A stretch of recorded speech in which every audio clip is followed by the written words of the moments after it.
I remember the hanging that we had.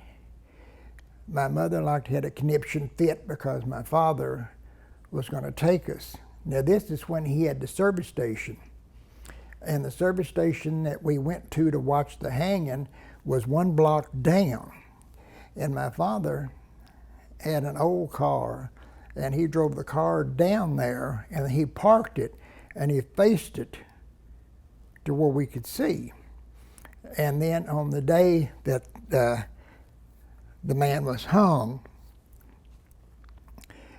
we went down there, and he put us on top of the car, and we sat on top of the car. And we really didn't realize what was going on. I don't think I really realized what was going on, except the mass of people was it just blew your mind. I mean, it was just like a sea of people. They came from everywhere. And there was hawkers, they sold sandwiches, and they sold Coca-Colas, and you'd have thought it was a big picnic or something. And I remember that I didn't know what it was, but it was a scaffold at the time, and it was directly in front of us. It was in a big field. And the scaffold was up high, and I remember it got sort of quiet at one time, and that's when they first brought the young man out. And then you lost him in the crowd. And then I remember him going up on this thing. But as far as the actual seeing him drop, I don't remember seeing that, or if I did, it didn't register on me what he was doing. But I know they had to bring somebody in from out of town, because I think at the time the lady jailer didn't want to officiate it, or it bothered her, so they had somebody else they brought in that did it. And the trial, I believe, was a little bit of a sensation because it was senseless. There was a lady that lived on 5th Street, and she boarded with this couple. And I'll say she was a school teacher. I don't remember what she was. And it was on a Sunday. Yeah, it was on a Sunday. And they had gotten ready to go to church. And they went upstairs, and she said she wasn't feeling too well, that she thought she wouldn't go, and she'd just rest. So they told her they were going ahead and go. And so they went ahead and went to church, and she, so the story goes, was resting on the bed. And it was a 2-story house on 5th Street, about three houses up from the corner. The house is still there. And what it amounted to, it was a 2-story house.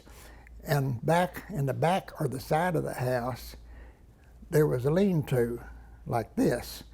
And the individual climbed up on the lean-to and then climbed up and got into the window, because it was in the summertime, and I believe the window was open. And by the time she was aware of the fact that he was there, it was too late. And in the struggle, now I don't remember whether she was attacked or raped or what, I don't know, I don't remember that. But I remember that when the people came home, they hollered upstairs for her to come down. The wife fixed a bite to eat, and there wasn't any answer, and they were a little bit concerned. And so the wife went up to see how she was, and she couldn't get an answer, so the husband came up. And back then, all the older houses had transoms over the door. It's a piece of glass that you can work, and you can get air without the door being open. And he got a chair and climbed up in the chair and looked into the transom and could see her nude, I think, laying across the bed. And then they called the police. And the only thing they could find out that was taken was a plastic ring. And the reason nobody figured this out, and they figured, I forget how they figured it, but they figured out who it was. But it was 2 or 3 days before they caught him. And Dayton Hicks who was a policeman and a father of Roy Hicks, who was a good friend of mine when we grew up, was at the river downtown, and it was up toward where the bridge is now, and he was looking on the riverbank, and he saw movement, and then he just told him, whoever it was, you better come up or I'll shoot you. Well, poor Dayton, he wouldn't shoot anybody. He might kiss you, but he wouldn't shoot you. And anyway, the fellow was scared, so he came up, and he was colored, and I think his name was Rainey Bethea Rainey was his name, and he was a fairly young man. And the way they connected him for sure to the murder was that he had taken a plastic ring. Now, can you imagine? But it was a plastic ring, and he had it on. And so he went ahead and confessed to it, and then they tried him and convicted him of murder and sentenced him to hang.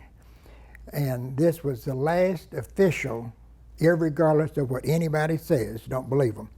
It was the last official public hanging in the United States. Now they'll say, oh, we've had no, they have not had public hangings.